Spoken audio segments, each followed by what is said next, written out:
Welcome, everybody. Thanks for joining us this evening to learn more a little bit about the IAble accounts.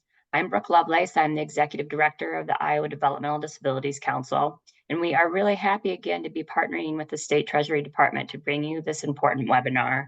It's really our hope that if you do not have an IAble, if you're not an IAble account owner yet, that you or somebody that you know will soon become one after joining us today for this webinar.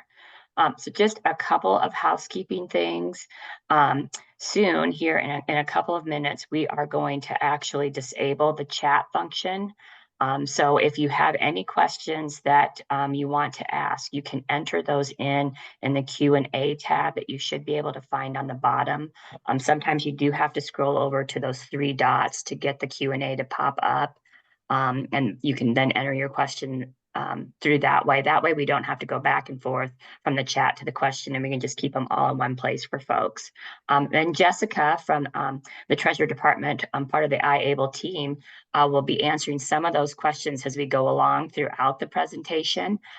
There will be some that we will wait to answer at the end, but some of the more general questions, Jessica's graciously agreed to answer some of those as we go along today. And then we hope at the end there will be time to ask questions. So please do keep yourself muted throughout the presentation unless you are asking a question. And then we do have the closed captioning function that you can hit there on the bottom, and we do have interpreters that hopefully you can see that are pinned for you today too. So with that, I think I'm going to turn it over to Alicia to get us started today. Yeah, thank you, Brooke. I'm Alicia Callanan. I am with the State Treasurer's Office, and Treasurer Robbie Smith. He is the administrator of IAble. He wishes he could be here today, but he had another obligation, so he wasn't able to make it. So you just get me. I'll let each of our panelists, if they want to introduce themselves, potentially go through the list. Ben, maybe we can just start with you and then go across. Great, thanks, Alicia. My name is Ben Grauer. Obviously, I'm an IAble account owner, and I work at the University of Iowa's UCED, actually, which is the University Center for Excellence in Developmental Disability, as a project manager, or coordinator rather, not yet manager, on the Iowa Blueprint for Change, which is a project throughout the state of Iowa over the next 5 years to increase opportunities for people with disabilities to access competitive integrated employment. And so obviously, while I myself am disabled and benefit from the ABLE accounts, we're hoping to increase employment opportunities for individuals who are disabled also. And obviously that makes, we want them to have access to these accounts as well. So happy to be here. Thank you. Thank you. Bill and Kyle, do you want to introduce yourselves?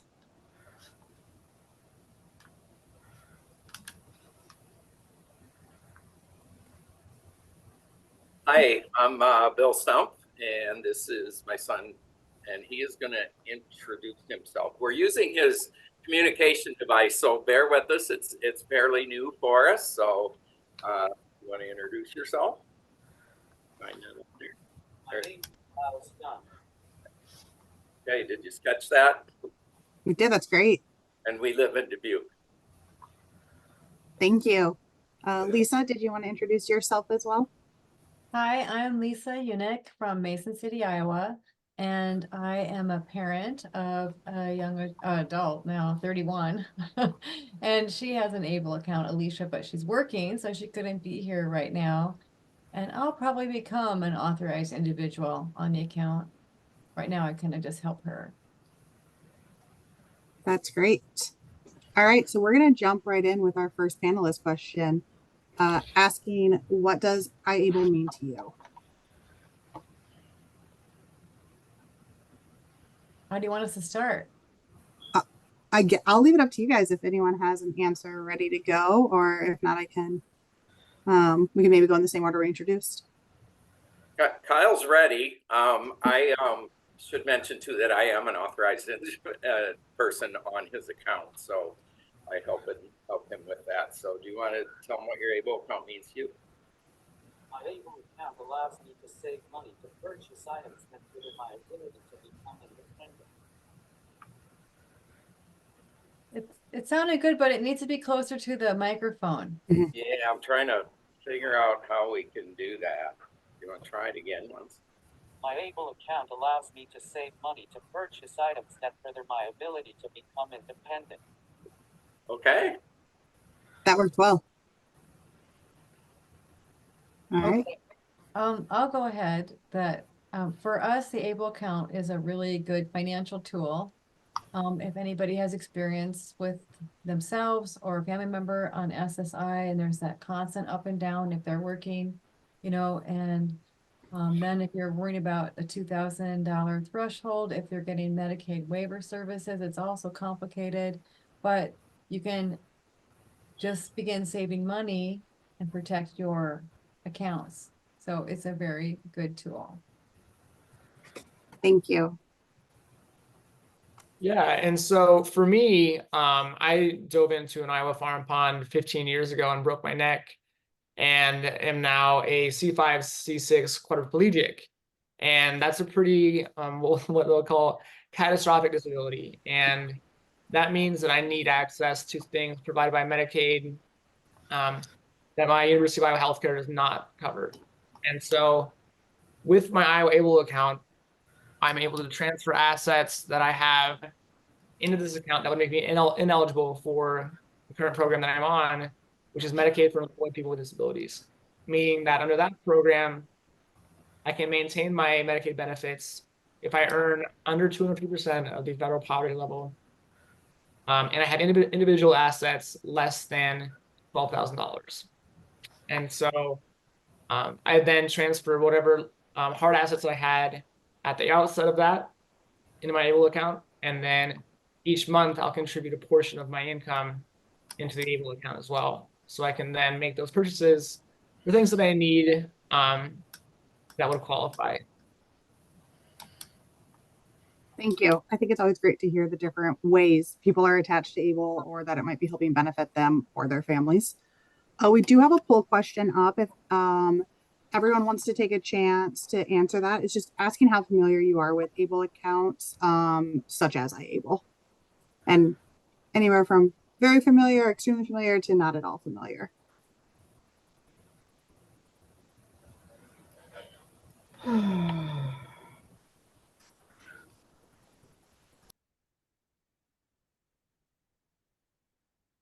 Maybe just give like a couple more seconds and then we can share the results.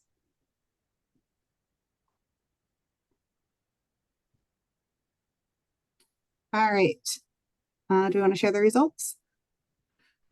Can you guys see the results? Okay, so it looks like we're kind of in the middle for most people. We have some that are more familiar and some that are not at all familiar, but a lot of people are kind of in the middle. Hopefully we can hit on something. Everyone can learn a little bit today, or else a lot. All right, so I will just dive right in talking about what today's agenda is. So I'm first going to go over what IAble is, and then I'm going to get into the nuts and bolts, and then we'll have time for questions at the end as well.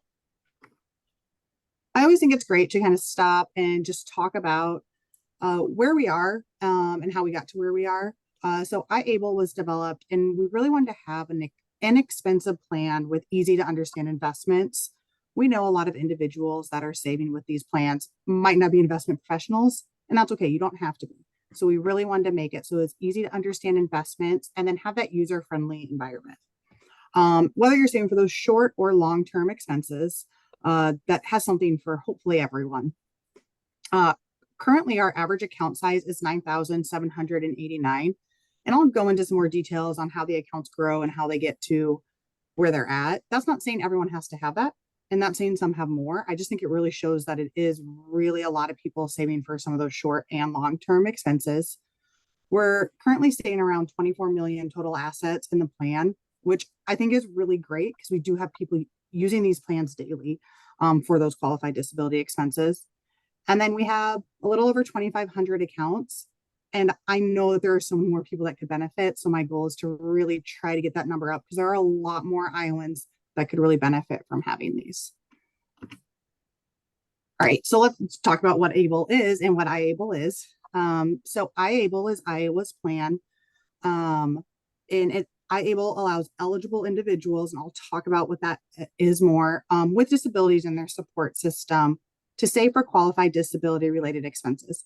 Now, I know there's going to be a ton of questions on what a qualified disability related expense is. I will go into a lot more detail about that and try, while I can't answer specific questions on each expense, I'll try to answer it broadly enough that hopefully it helps answer a lot of those outstanding questions. It also helps families earn tax breaks, similar to College Savings Iowa, if you're familiar with the 529 plans. And then really helps, the main reason people save these plans, which we've already heard, is protecting them eligibility for assistant programs, such as Social Security benefits and Medicaid. All right, so let's pause again for another panelist question. And this one's for Lisa and Bill. So as the parent of an IAble account owner, what's it meant for you to see your child have their own savings? Lisa, do you want to go first? Okay, so for me, it is just a good normal feeling, because when you become eligible for benefits and then you have to, report your earnings and be limited to a poverty level person. I mean, and that makes sense because you're getting help, so you have to have a reason for getting help, but you're also then limited. So it does open a door so that Alicia can repair things or replace things and live a life that for her, it's the best that she can do. Thank you. Bill, did you want to share? I agree 100% with Lisa on that for sure. And one of the things that I think of mostly is, well, Kyle does work in an integrated setting. So that increased his income quite a few years ago now. I guess you've been at Papa John's for 10 years now. And so that did increase his income. And a couple years ago, his mother passed away, and that increased his Social Security benefits, quite frankly, to survivor benefits. So rather than to have to spend down constantly, which it would be, we're able to put that into his IAble account. And the nice thing about it is he also does have a trust that's been activated, but it's much easier to access funds from the IAble account. So it makes it a lot easier to utilize. So we haven't spent a lot of the funds at this point, and he's getting quite a bit in there.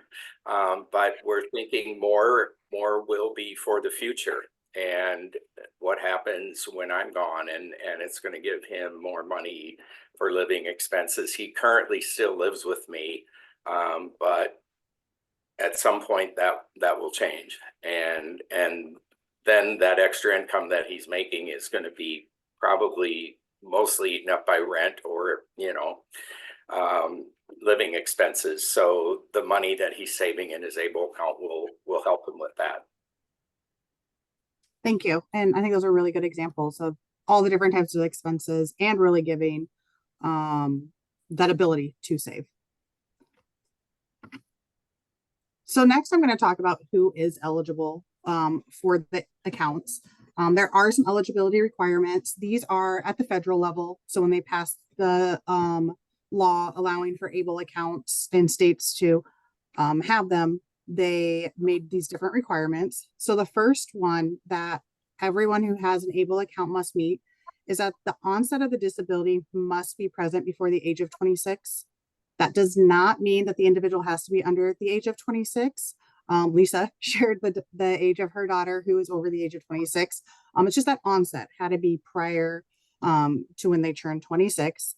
And then they must meet one of the following three requirements. So that age 26 and then one of the following. The individual must be eligible for SSI or SSDI, sorry, due to their disability. They don't have to be receiving the benefits, but eligible for them.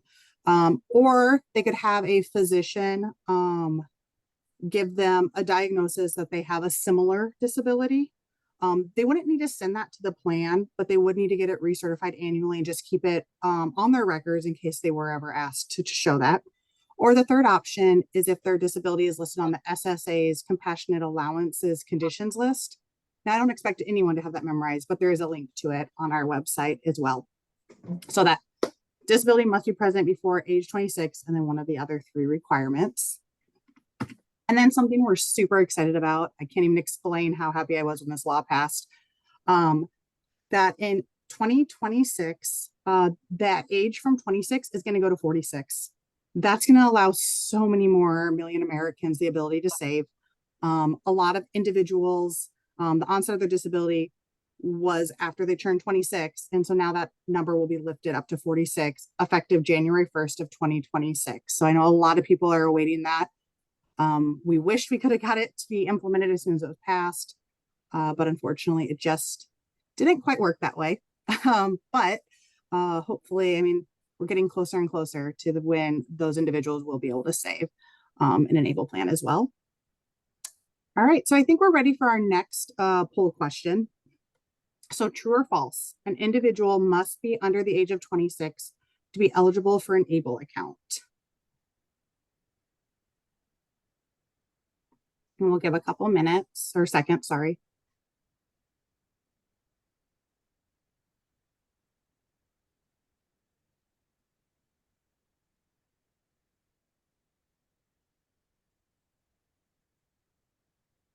All right, looks like we're slowing down on our responses. So we'll share the results.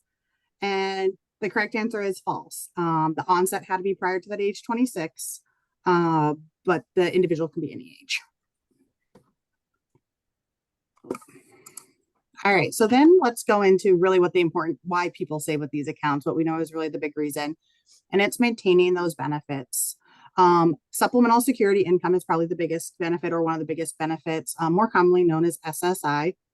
The first $100,000 that is saved in an IAble account is disregarded from SSI eligibility. So if you can have $2,000 is what most people typically will talk about. So you can have that $2,000, but that first $100,000 that would be in an ABLE account is completely disregarded. So you could have the $2,000 in another account and the $100,000 saved in an ABLE account. Anything over that $100,000 would be treated as a resource for SSI purposes. Housing expenses are not treated as a resource if they're withdrawn in the month they're used. So what that means, let's just use a really simple one. If I have rent due on May 1st and I withdrew it April 20th, I need to pay that rent in April. I can't hold it until May and pay it. So you just need to make sure you're withdrawing it the month that you're paying it. I like to use that example, just pay it a day early to help with that instead of trying to line up that exact date of getting it into your account on May 1st and paying it on May 1st. IAble then is also required to report account balances to the Social Security Administration. We just do that automatically. Our account owners don't have to worry about that hassle. We automatically do it. And then if someone does choose to, they can get their Social Security and SSI monthly benefit payments directly deposited into an ABLE account. It's not a requirement, but it is definitely something that can be done if it's easier to manage that way. And then there are some additional programs that assets are disregarded with determining eligibility. And these are regardless of the account balance. So it doesn't have that $100,000 limit like SSI does. These are housing and urban development, the financial application for federal student aid. So if you're going to go on to some higher education, the FAFSA, and then the supplemental nutrition assistant programs, better known as SNAP, and then Medicaid. Medicaid's really the big one there. There is not that $100,000 limit. All funds in the ABLE account are disregarded. And then typically I get asked right away again, what about Medicaid recapture? So trying to answer those questions before they come. Under Iowa law, this was a change a couple of years ago. So if you've looked into these plans maybe 6 or 7 years ago, it's changed. But under Iowa law, Medicaid cannot recapture money in the account following the death of an account owner unless if it's required by federal law. And so typically when it's required by federal law, one of the main things is the account owner was 55 or older at the time of their death. And there are reasons it can be postponed, and there are some other stipulations in there. I really recommend consulting the plan disclosure booklet if this is something you want some more information on, or contacting your Medicaid income maintenance worker. They'll be able to talk to you in details about your specific case. So now let's go into opening an account. And how you do that. Again, if you haven't looked into IAble for a few years, we've had quite a bit of changes. So it has hopefully gotten a little bit easier. But we'll talk through what some of those are. So if the eligible individual is under the age of 18, a parent or individual with financial authority can open the account on their behalf, and then no documentation is required. They would just need to either open the account online or through the paper form, and they wouldn't need any of that additional documentation. And then if the eligible individual is over the age of 18, we break them into two different buckets. So the first is if the individual has the legal capacity to manage their own finances, they can open their own account if they have that legal capacity, or they could also choose to grant someone the authority to act on the account with them or open the account on their behalf. We call those authorized individuals. Lisa had talked about how she might become an authorized individual in the future, and Bill had talked about how he is one now. But that is, I like to really just give the example of my 19-year-old son. He has the ability to open an account. He doesn't want to manage it, and he doesn't really understand any of it. So he'd rather have assistance doing that. It's very similar for the IAble accounts. Then for the other example, if someone lacks the legal capacity to manage their own finances, an authorized individual can open and manage the account on their behalf because the account owner or the eligible individual isn't able to. So let's talk about who an authorized individual is in that instance. An authorized individual must certify under penalties of perjury that no other person with a higher priority is willing or able. And that willing or able is really important because it could be if there's someone higher up on this list that I'll go through, but it's really if they're willing or able to act as an authorized individual. And then they would notify IAble if their authority expires or is removed. So this is in order of priority, with 1 being the highest, and then 7 would be the lowest of this. But someone with a power of attorney, it could be a person or an entity, can open their account could open the account on behalf. A conservator would be next, and then the spouse, parent, sibling, grandparent, and then a representative payee appointed by the Social Security Administration. And then no documentation is required unless the plan does have the right to request it. Most of the times that would just be if there was a dispute that we would request it. So we recommend keeping that on file, but you don't need to send any of that into the plan. You just need to certify under that penalty of perjury that you are the highest authority. And then I know I get asked a lot about guardians. I get asked quite a bit about, hey, I'm a guardian, can I open the account? In Iowa, guardians typically do not have the financial authority for the individual. So if your paperwork does state that you have the financial authority, then you would select conservator. But if it does not, you just select your next spot on the list. All right, then I mentioned entities quite a bit. Say something about that. Yeah. Well, I don't know if it's too late for people, but I would like to urge people to consider being power of attorney if that's possible in your relationship with your adult child instead of guardian. And then unless that person is not good at making any choices, then you might need to be a guardian or they need that much help. But like, it's a really flexible way you can support your adult child with a disability and still protect them. So I have power of attorney for my daughter, Alicia, and I have given that document like when she was in school and turned 18 in various places, and it says she cannot sign any. They go, what do you want from us? I'm like, I don't want her to sign anything unless I see it first. And so and we've never had any issues. And then things like this come up and I'm able to help when I need to. Sorry. Thank you for sharing. It's always good to hear real life experiences because I can talk about it, but I don't have that real life experience to that example. So I really appreciate that. All right, so let's talk next. I mentioned entities a couple times, so I like to just kind of pause and talk about this because it is a newer feature of the plan. As of November 20th, 2022, disability agencies, which we're calling entities, they can be organizations, entities, just had to pick a word. Entities can serve as authorized individual. Currently, this is only offered through our paper enrollment. However, this summer we are going to roll out an online account management system for entities. and then you would be able to enroll online as well. So if this is something that your organization is interested in being an entity for, please reach out to the plan. We can help talk you through it. And then all the steps you would need in the paperwork to get to us. All right, so let's talk about the investment. IAble is an investment plan, so let's go through what that really means. So you can open an account with as little as $25, and then each additional contribution can be up to $25 as well. We have up to 6 investment options. They can range from aggressive to conservative. Kind of depends on what your risk tolerance is for your investments. If you're saving for those long-term versus short-term goals, people have different needs and different wants for them. We also have an FDIC insured checking account option. This does come with a debit card and helps for those day-to-day expenses that someone may have. And you can choose a single option, or you can do a blend of up to 7 different options. So some of the investment options and that Fifth Third checking account option as well. So let's pause for panelist questions about what some of the benefits are for the checking option. Kyle, I believe, do you have the checking option? He does, and we have a. Oh. Here we go. The checking account and bank card makes it easier to access funds. I can use them to make purchases the same as anyone else can. That's great.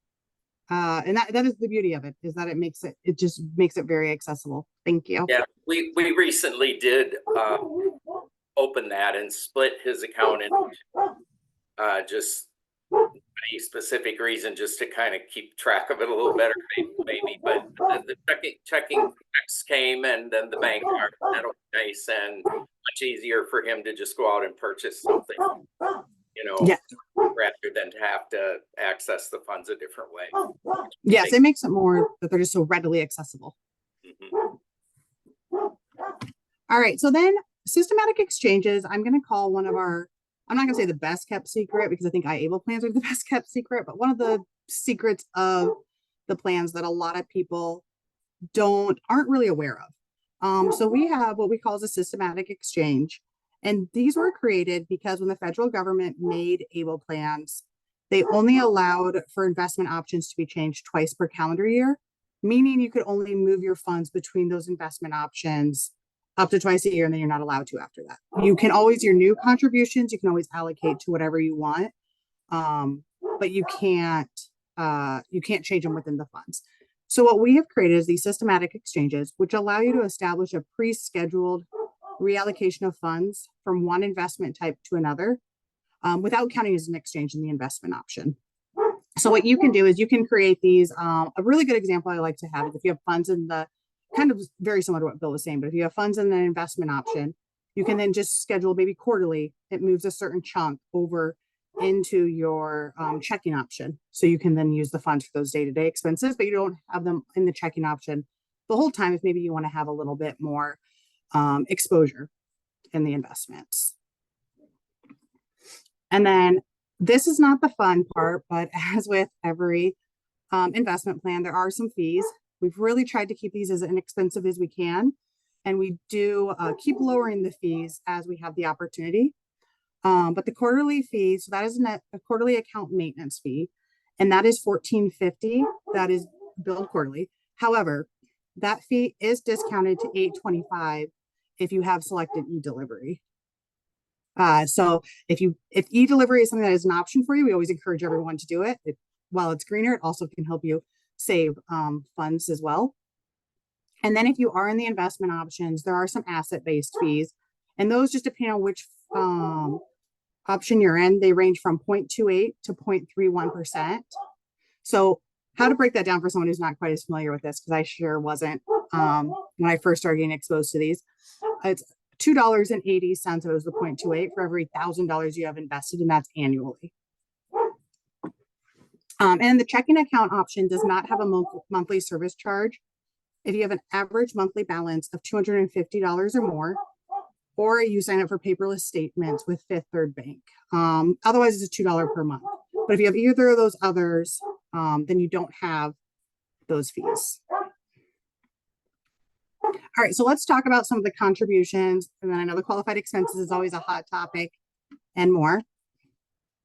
So the contributions, these can come from a variety of sources. We've listed out some of the most common, but they really can just come from anyone. So the account owner, we've heard from quite a bit that the account owners who are working, they can be contributing themselves. There could be a rollover from a 529. Perhaps you started saving in a 529 when a child was born and the path changed. You can roll over those funds into your IAble account. Family and friends can contribute to the account.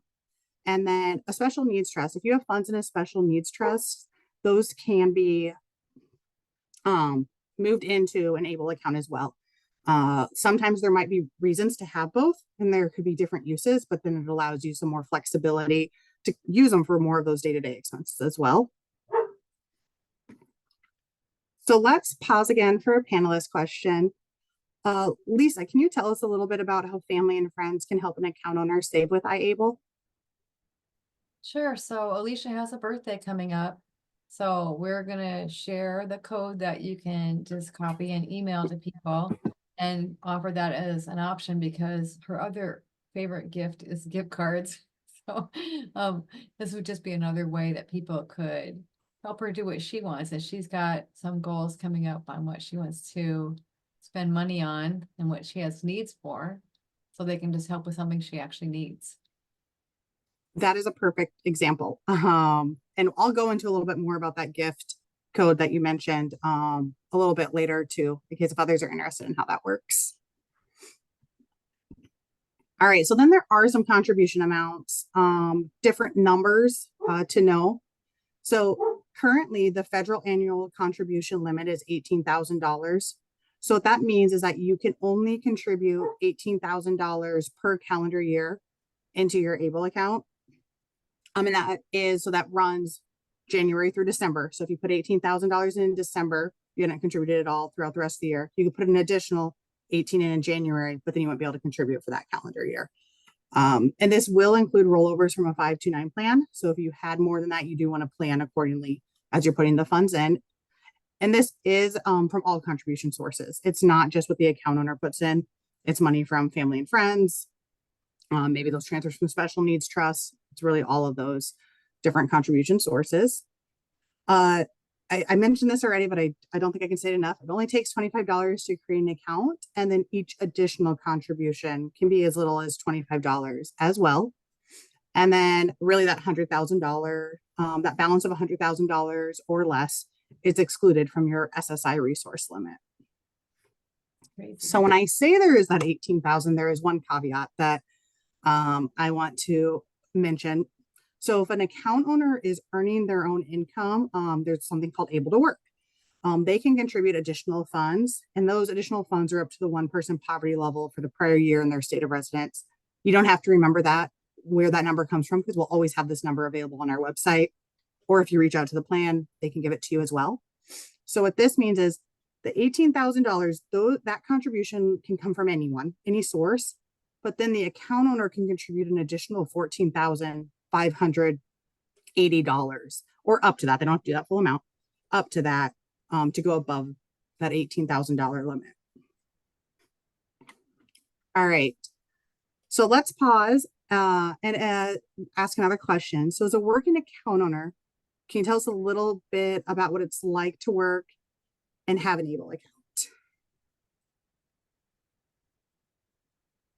Kyle, I don't know if you want to start us off on that one.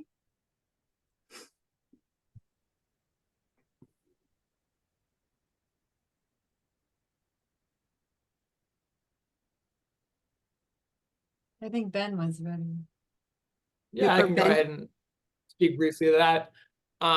As someone that's an account owner and also working full time, it's really beneficial to have that option to then contribute more per year than the $18,000 that's allowable for those that aren't working. I think that it really demonstrates a commitment from the state to encourage people with disabilities to work and find meaningful employment.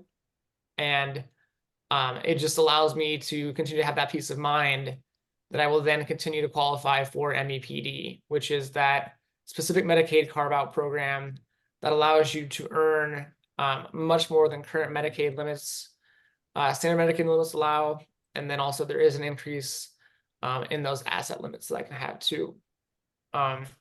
So yeah, I think that it's just a great option for those that want to pursue work and still maintain their benefits like that. Thank you. Okay. Yep. My job at Papa John's Pizza allows me to make money above minimum wage without losing my Social Security benefits. I am able to save more in my IAble account.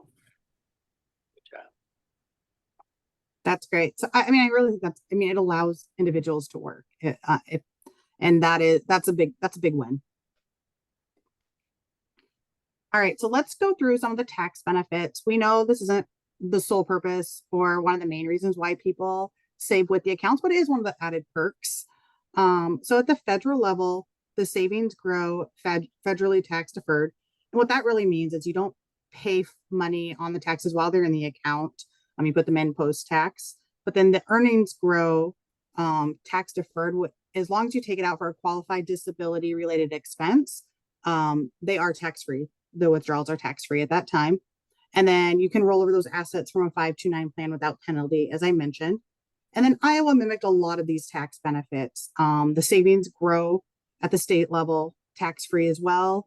And then withdrawals are free from taxes.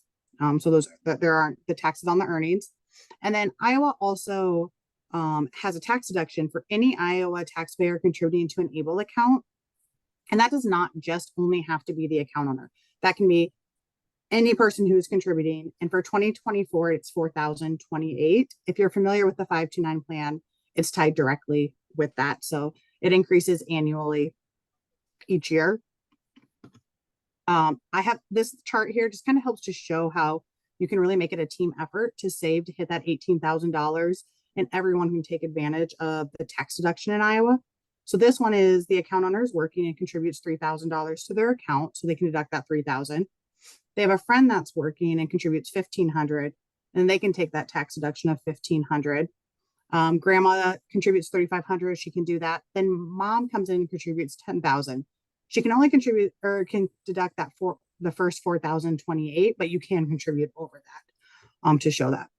So that is then up to that $18,000 federal maximum annual contribution limit. So let's pause here for another poll question. So only the account owner's contributions count towards the federal annual contribution limit.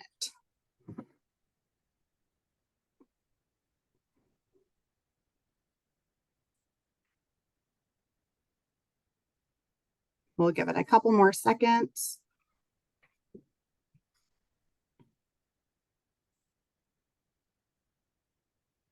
All right.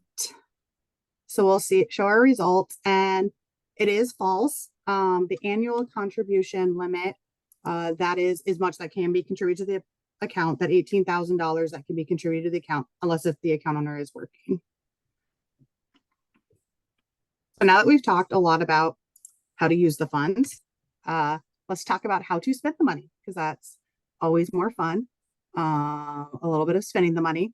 So qualified disability expenses, QDEs. I know there are always tons of questions on this, and I'll try to do my best to answer it as broadly as I can.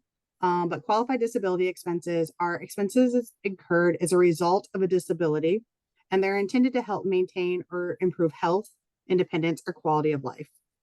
Now, this was written extremely broad by the federal government. If you've ever read tax law, you'll know it's not normally broad. And they purposely wrote this so broad because they know that every individual is unique and every individual's disability is unique. And then the needs for those are unique. So we have some examples here. This is not an all-inclusive list because there is no all-inclusive list. It's really anything that can help improve that health, independence, or quality of life, or achieve that better life experience for the IAble. That's where IAble comes from. So some of those examples are the housing and rent. There could be assistive technology, which Kyle's showing us, basic living expenses, financial management, It could be oversight and monitoring, different training you may need, or job coaching. Along with that could be education. It could be legal fees. It could be transportation. We were talking a little bit before this got started on how getting a ride to different like recreational activities, that could be a use of it.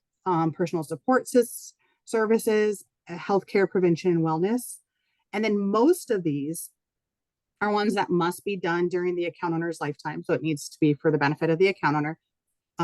The one expense that can be done after the account owner's life would be the funeral and burial expenses. So it can be used for some of that planning as well. So really the main thing is it can really be anything that helps improve health, independence, or quality of life. It's written so broad because it really is to help each individual with what helps them achieve their best life experience. So let's stop here and ask our panelists. I think probably every panelist can give us some examples of expenses or future expenses that you've either used or are planning to use the funds in your IAble account for.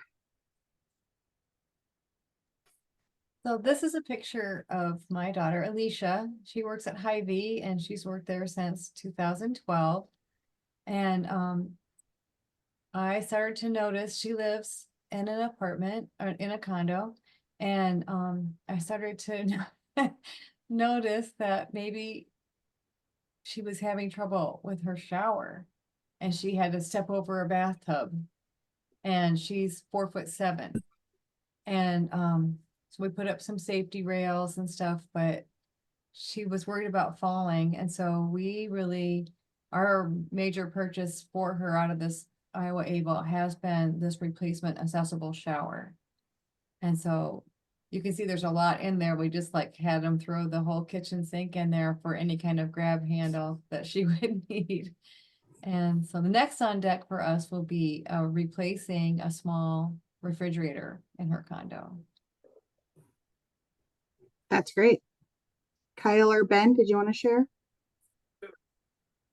Yeah, I can share My briefly. IAble account purchase a membership to the Y. Sorry, Ben. Kyle kind of jumped in. Yeah, he recently purchased his Y membership with it. And I want to thank you for coming. That it's very broadly written, the expenses, and I think it scares people away sometimes. So I'd reiterate everything you said, Alicia. And I think if you just think about what the acronym means, it's achieving better life experiences, I believe. And so that is broad, and it can be really defined broadly. So I'm glad they did that. I mean, sometimes you'd like to have a list and get a yes or no, but on the other hand, it really opens the door to a lot of ways to spend the money. I think that's great. I mean, you really hit the nail on the head with saying they wrote it broad and you'd like a list. But one of my fears always, if you get a list, then it might potentially limit it. Whereas right now, with it being really broad, it does allow for all expenses, all expenses that help you achieve that better life experience. Ben, did you want to talk about what you've been using your account for, or maybe you're saving for? Yeah, I can touch briefly on that. And again, like when I think about my IAble account and how I use it to improve my life experience, I always then kind of circle back to my disability and how my disability really impacts every aspect of my life. And because of that fact, largely the vast majority of the expenses that I would then use my account funds for would be to improve my life experience. I'll take, for instance, I pay my rent from my accounts. I pay my car insurance, phone bills. I mean, everything that I'm going to touch as an able-bodied person are also largely associated with my disability. And so I found that it's really not limiting in that regard. It's nice, obviously, to have the option to have those larger funds that can be saved for the future in the investment or that investment category. I've transferred a lot of the assets that I've received from a settlement due to my disability into the IAble account, and those are then being held and hopefully growing while I save to build a house, or not build a house, but buy a house. And that's just one of those things that really makes IAble accounts unique. And then also just knowing that you can spend the funds on those more granular things that are really touched by being disabled, without having to really worry about the exact list that might be out there, because it is written, again, so broadly. I want to add to Ben's statement. It sounds like you're really able to do a lot. And what has just kind of impressed me is that you run everything through your account. So I can tell that someone out there right now is like, has too much paperwork. You know, we get all this mail and we have to keep track of all these accounts, and it's very complex. But like Ben is doing it in a super smart way that's going to make me rethink it and have things go through the ABLE account. And so your life expenses are going to be in that account. And I think that's brilliant. And I think people should think about that and like not worry about, well, this account, that account. I mean, certainly you'll have a separate account for something, I'm sure, but this could be, make it so simple. Thank you. I think that's really great that each of the unique experiences and then the way that we can learn from everyone else's experiences as well. Because I can talk about qualified disability expenses forever, but it's really these real life examples that show us how they can be used. And then I want to share another tool that again, I think is kind of a hidden secret, not intentionally, but a way that you can potentially do what Lisa and Ben were talking about, using these accounts for all those day-to-day expenses. And this is the systematic withdrawals. So what that does is it allows an account owner or the authorized individual to establish periodic pre-scheduled withdrawals for qualified disability expenses. An example I'm going to use here is rent. We know that's going to come monthly. It might not be that you want the money seen in a checking option. You might want it in an investment option, and then you just need to check each month. So you could set that up just to every month be sent to you. You can only have 2 of these programs set up. So not each month would be one, but the whole program of getting that sent. And these can be quarterly, monthly, they can be on different intervals. And then it would just automatically shoot that check out maybe to your landlord or whoever you would want on that regular basis. And that will just continue until you choose to stop it, or if your balance becomes less than the amount set up for the systematic withdrawal, then they would be stopped. Some other account owner tools that are very helpful if you don't have an ABLE account, you're thinking about getting one, but you're a little bit overwhelmed. We have a new account owner checklist on our website. It just really helps outline that information you need to get that account set up. We also have a comparison chart for IAble and special needs trusts. They can really work really well together, but a lot of people might not quite understand the difference or how they could work together. So we have that comparison available as well. Withdrawal log. You do not need to send the plan anything about your withdrawals for your qualified expenses. We don't need that.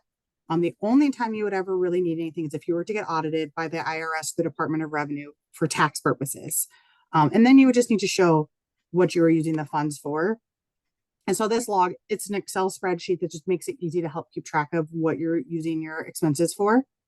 And then UGift is another one. This is a service that Lisa had mentioned, where you can give a code to family and friends, and then they can securely contribute directly to your account. It's a really nice way that they can just put money into the account without having to try to get your account number and having all that other secure information out there. So I do want to be meaningful for time, but maybe we can take a quick 20 seconds or so from each to say if you found any of these tools helpful and which ones do you use. Ben, do you want to start? Not to put you on the spot. Hope you're on mute. I haven't used a whole lot of those tools actually. It's really just kind of, I obviously used the new owner checklist that got me in right away, and it was really easy to kind of run through there and just establish that I indeed was disabled. And then I think I threw in 25 bucks off the bat there, and it's been really kind of seamless to use. I mean, largely just like any other bank account that you would use traditionally. Yeah, thank you. I Kyle? would have to say I probably use the tools more than Kyle does, but so it's kind of inclusive in his box here that he's going to click on. So Using the tools, we are able to check balances, make transfers, and my dad can make deposits for me as gifts at Christmas and my birthday.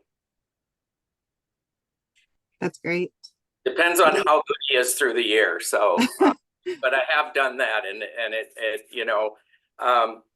living at home, he's probably got every gadget over the years that he really needs, and so it again, and I may have commented this earlier, rather than spend money on a lot of meaningless things, it's great that it can go in there and plan for the future a little bit. The only thing I want to add, one thing is when we applied, Kyle's been an owner now for, gosh, I think he opened his IAble account shortly after they were available in Iowa. And the application process was a little frustrating at first, and I understand it sounds like it's been improved, but I will say that the toll-free number, I have not had a bad experience. And through that process, I did need to contact them several times to clarify things. And I have never had a bad experience on that. And usually you can't say that with a lot of toll-free numbers for customer support things, but they have always been friendly and more than accommodating. So just want to give a little plug for that. I will be sure to share that with them. They will be very thrilled to hear that. Lisa, have you had success with the tools? I know you mentioned you gift.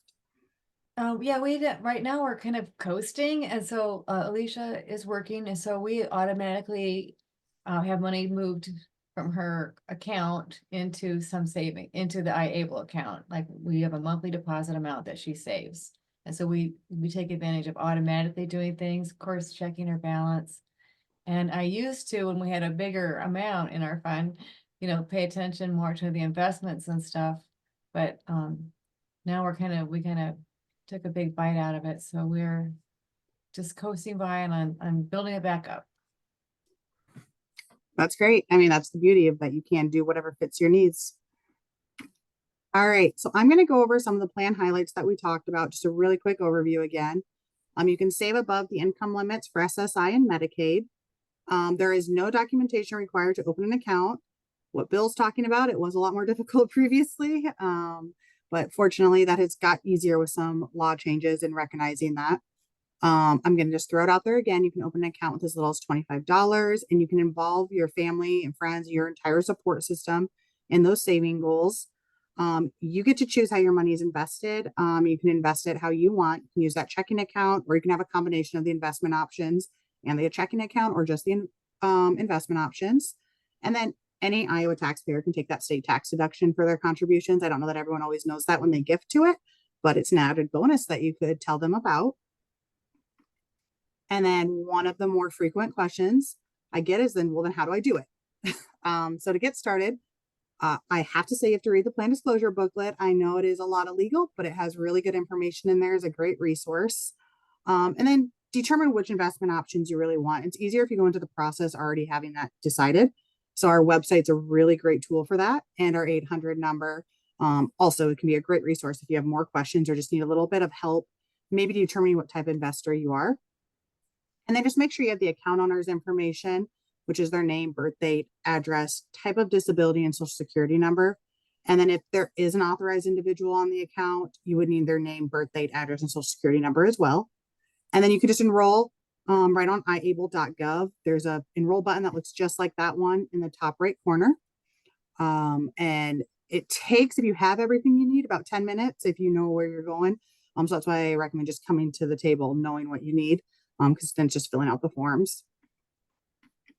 All right, so one last panelist question.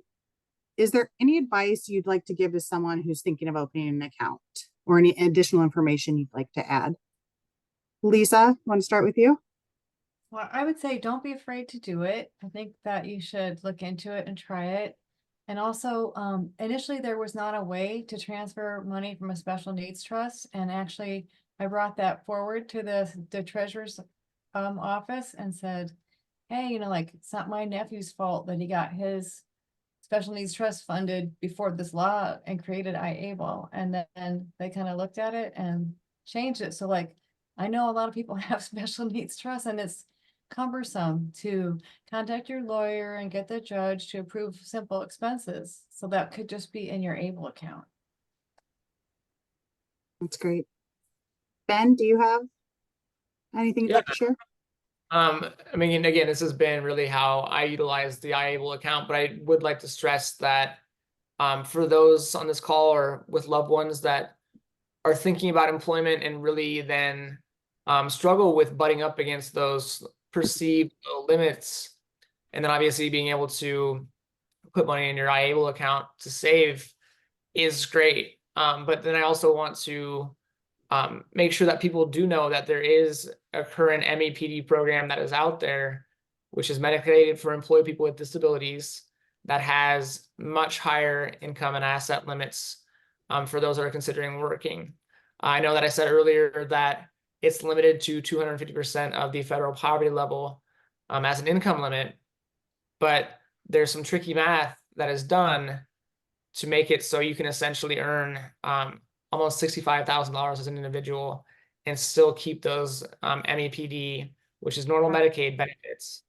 And so if you're doing that and then contributing to your ABLE accounts, you're really actually, I mean, incentivized to pursue that meaningful employment as someone with disability and not be really worried as much as you would be that you would lose Medicaid at the very least. Now, I understand that SSI is one thing, but with IAble, there's in MEPD, there's a great opportunity to pursue employment for those that would make that choice, but have been reticent and kind of hesitant up until now.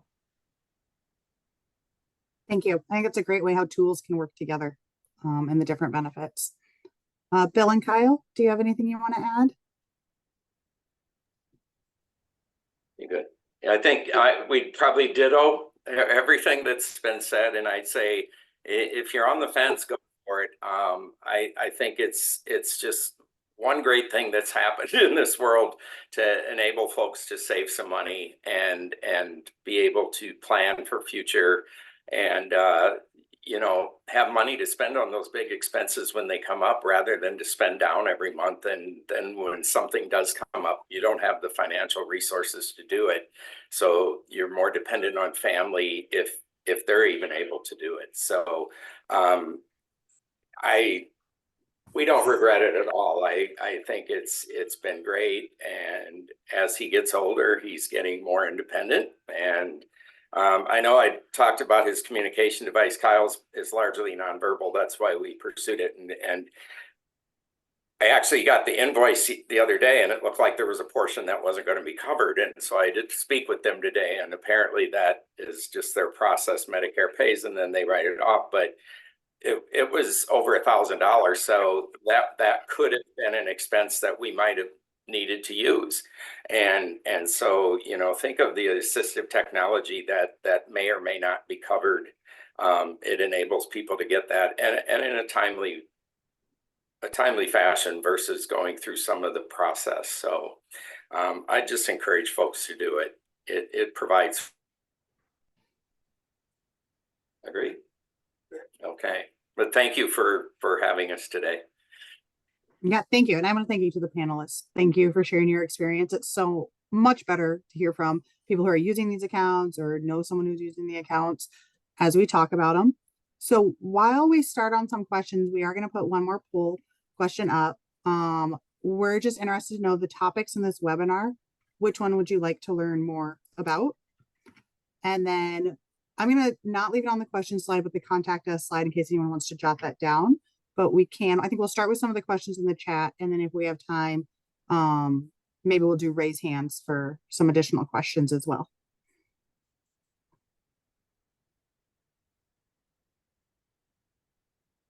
Brooke, did you want to lead us off with the questions? Awesome. Yep. Thank you. Sorry, I had to get to the spot. Yeah, so yes, let's go ahead and go through the questions that folks have typed in here first.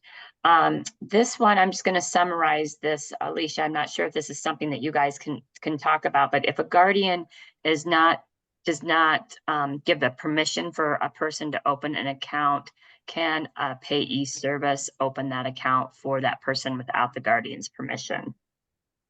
That would definitely be a legal question. Right. I am not able to give that legal advice, and each person's situation is so unique that I wouldn't want to give that as a broad one. This one is somewhat similar, but a little bit different. Can someone be who has a payee, but is their own guardian, open their account? Yes. Yeah, a payee can open the account, or if someone is able to financially manage their own, if they are the eligible individual, they can open their account. Okay. And how many authorized users can there be? Mom and dad and a future caregiver if something happens to mom and dad? So the one thing with authorized individuals is they have to be at the same level. So it could be mom or dad, but then you can do a successor authorized individual, which I didn't really talk about as much. But that is, you could put someone on there if the individual is unable to manage their own account. You could put someone on there that they would still need to fill out the paperwork, but it would give that they would be the ones to do it. So we would know who to reach out to in case if something did happen. And I do encourage that. Next question, then how can the account owner designate someone else to access the funds in case of the owner's death? Yep. So you can do a successor account owner. That does have to be a sibling who would be eligible, but otherwise, whoever manages their estate or would be in line for that, or if there was an authorized individual, if they reach out to the plan, then we would be able to help them walk through those steps. And I think this is a follow-up one to this. Do you feel that the tax and legal professional folks know enough about these IAble accounts now that they can help with these kind of questions? I think it depends on who you get. There are some that are very well versed. They're learning, they're trying to learn, and we're trying to make more resources available. But no, there's definitely more. there's no, there. I think you're gonna bump into people who don't, but like, don't let that stop you, because like this is an Iowa service, it's on the Iowa code, and so like they can call their, like up here, someone, they would probably call someone in Des Moines and get verification on what I'm asking for. We do have quite a few attorneys who will reach out to us if they need some clarification questions if they're not familiar. Okay. And we're trying to provide more resources for them as well, all the time. And hopefully some maybe joined us today for this. Yes. Who knows?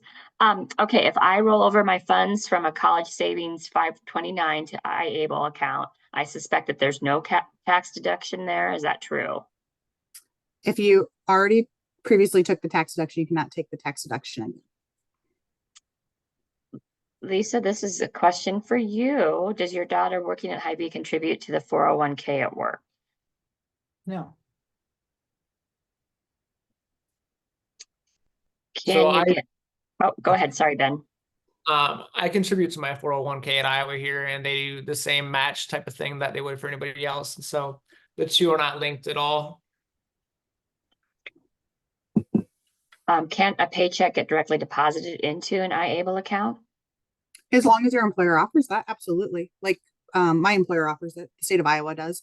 So as long as your employer offers it, absolutely. There is information on the website, but honestly, call the 800 number. We can get you there a little quicker. And this is one we were talking about before we got started today. Who actually polices the IAble accounts to determine if the withdrawal was an eligible expense? So you do not, as I had touched on this, but you don't say anything to the plan. We are not the entity that determines if it's a qualified dispense or expense or not. I do want to just reiterate that law was written really broad to really make every individual make qualified disability expense what helps them achieve their best life experience. But it would be if you were audited by the Department of Revenue or Iowa Department of Revenue or the IRS. That was when you would need to show what the expenses were for. I'll touch base on that a little bit. Recently, there was an expense that we were contemplating that was, a lot of folks might think it was kind of out there. I won't really elaborate a lot, but I wanted to research it. So I did call some national folks, you know, a number that I found at a national level. I finally got somebody that I could talk to that was kind of struggling with coming up with an answer for me, and basically was go ahead with it, because the worst case scenario was if you were audited and they determined that it wasn't, you would just pay the back taxes. And you know, so we didn't do what we were thinking we were going to do. But so again, and I agree. I mean, that can't be emphasized enough that it is written broadly, and if you're not sure if it's an expense, you know, I mean, just be prepared to hang on to receipts. I think that's always important for things. And then Also your position, you know, why are you justifying for that? And I think in most cases things are going to be approved, but again, I don't think there's a watchdog per se other than the audit system. So I don't know of anyone who has gone through 529 plans with their young adults going off to college and whatnot who've ever been audited either, but you just keep records. So I kind of hold that to be my guide. yeah. 529 is a great example. It's the same process on the 529 and ABLE.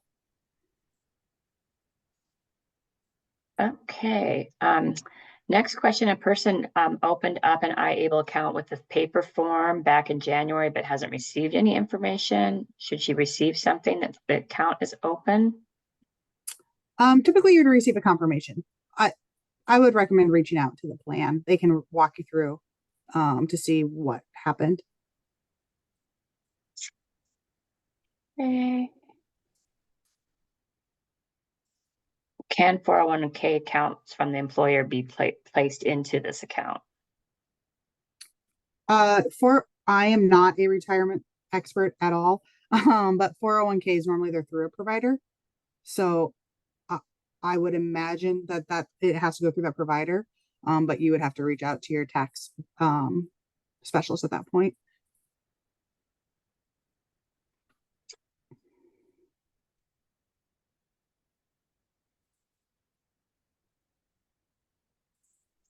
Oh, and Jessica's done an excellent job answering a lot of these questions live, so appreciate her. I think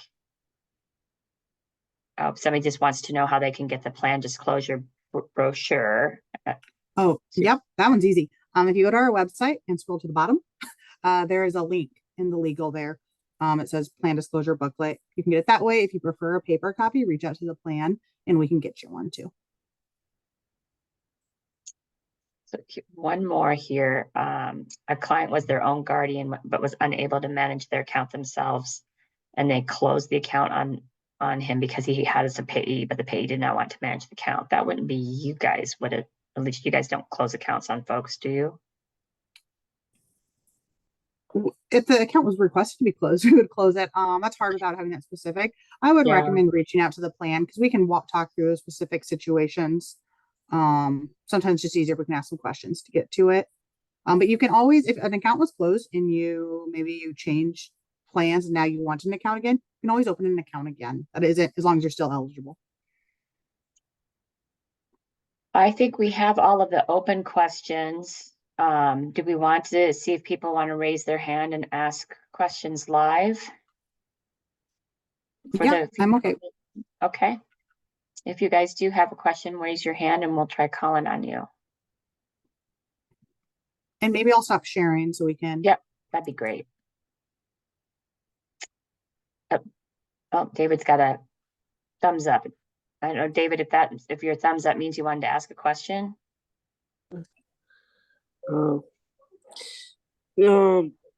Like, what happens if I'm on SSDI and the SSDI account says suspended?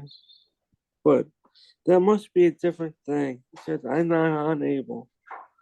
Yeah, the SSDI would be different. I wouldn't be able to dive into that one as much.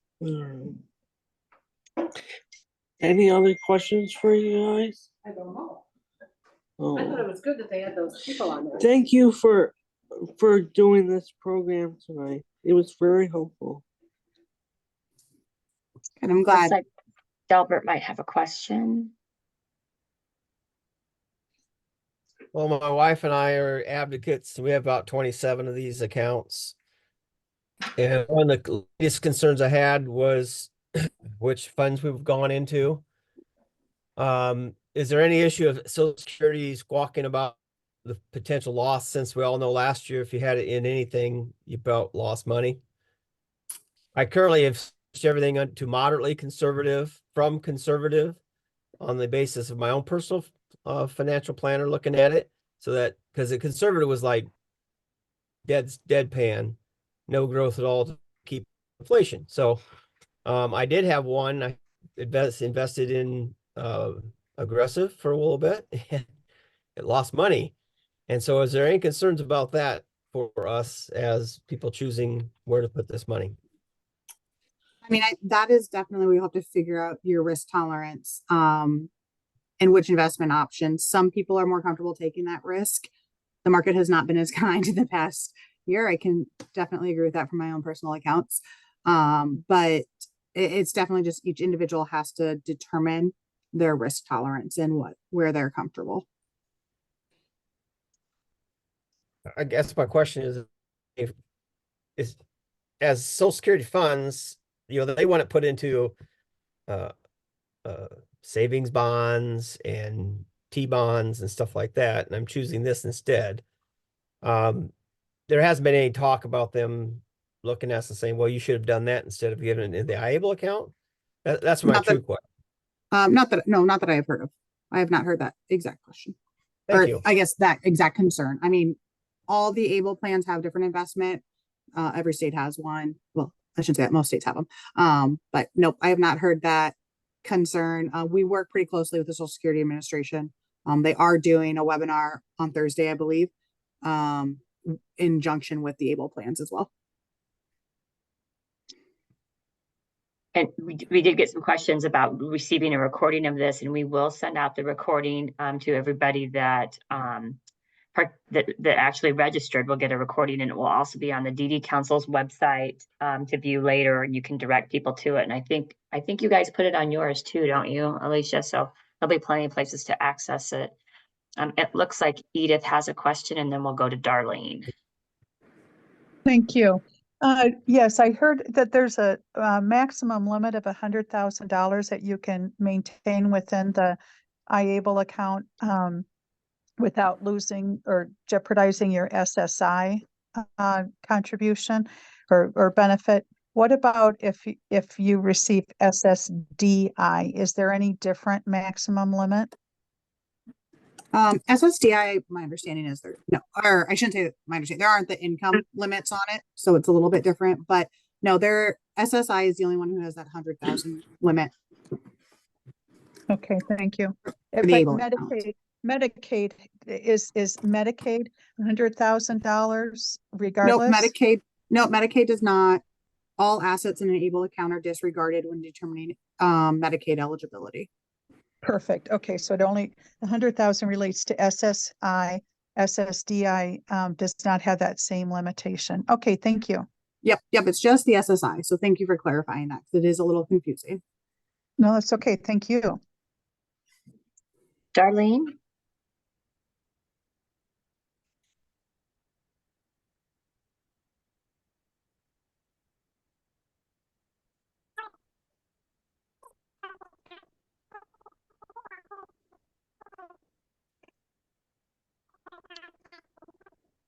Darlene, we're not able to hear you.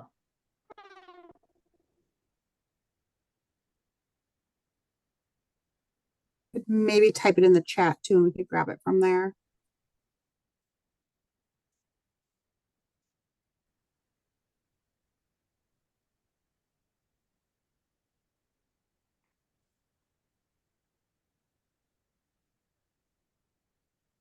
Now?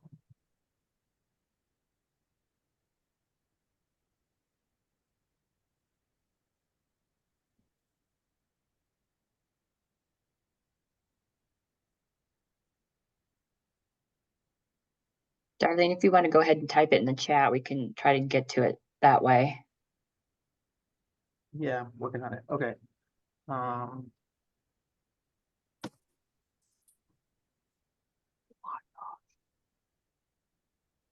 One question before we get to there, is it true that you can only move funds from investments to checking only twice a year? Without the systematic exchange, yes, you can only do all new contributions can go into any, that you're not limited to that twice a year, but otherwise, yes, switching between the options is twice a year, unless if you set up that systematic exchange. If you have questions about that, I really encourage. Our 800 number is amazing at walking you through those questions and really explain that options and how that works for you. Because that could be a way you could do it quarterly, monthly, different periods that work for your life. Could I ask a follow-up on that? Yeah. Can you set up a systematic payment to yourself to distribute money for living expenses that are not standard? I'm not 100% sure about what the not standards are, but like you could set up a systematic withdrawal. Let's say you're going to, I'm just going to pick something. I'm going to every 2 months have a $200 check mailed to me for food.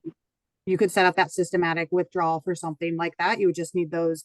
You would have to keep the receipts for that in the future, but that would be definitely could set up a systematic withdrawal is the way I would probably set that one up, just so it automatically comes. We sometimes see those used quite a bit with an authorized individual, an account owner, whereas the account owner can manage their own finances, but maybe they just need a little assistance. That's a good way to help give them that financial freedom. But right, he can manage his finances, and he's currently in an education program, and so that is all being paid for by 529, but the living expenses are not. And so your example of a food distribution is a very useful one. Thank you, because that might be just perfect for him. Yep, you just want to make sure you estimate it so you're not going more than you can spend and then have to try to figure that out. So thank you. Yep. Darlene did get her question in the chat. What happens when somebody closes the account? How hard is it? And is it taxed if they close it? And also then what happens when the account owner dies? Yeah, so I'm going to answer that 3 different ways. First, if you're closing an account because of a zero balance, you just reach out to the plan and we can close the account. Maybe you've used the funds, you maybe were saving to buy a house. You bought that house and you don't have the need. If you are withdrawing the funds without a qualified disability expense for no qualified disability expenses, then it would be considered a non-qualified withdrawal. So you would have the taxes on those earnings, and I recommend reaching out to your tax or legal professional if you're in that situation. And then if an account owner passes away, it would go to their estate or their next of kin by how Iowa law determines that.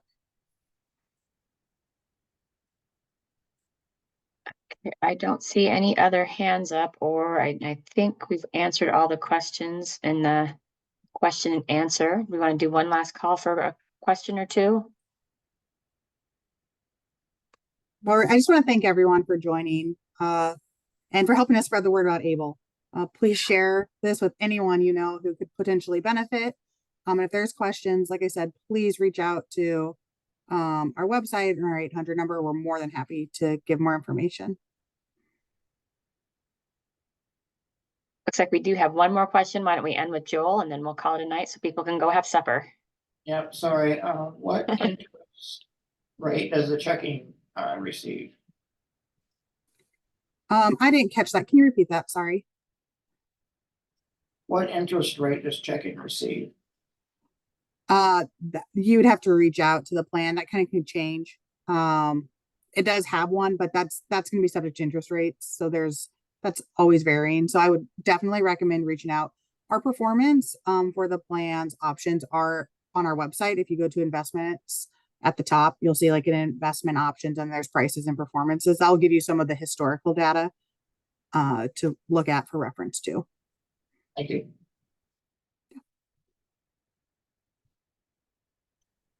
All right, I think we can call it the day.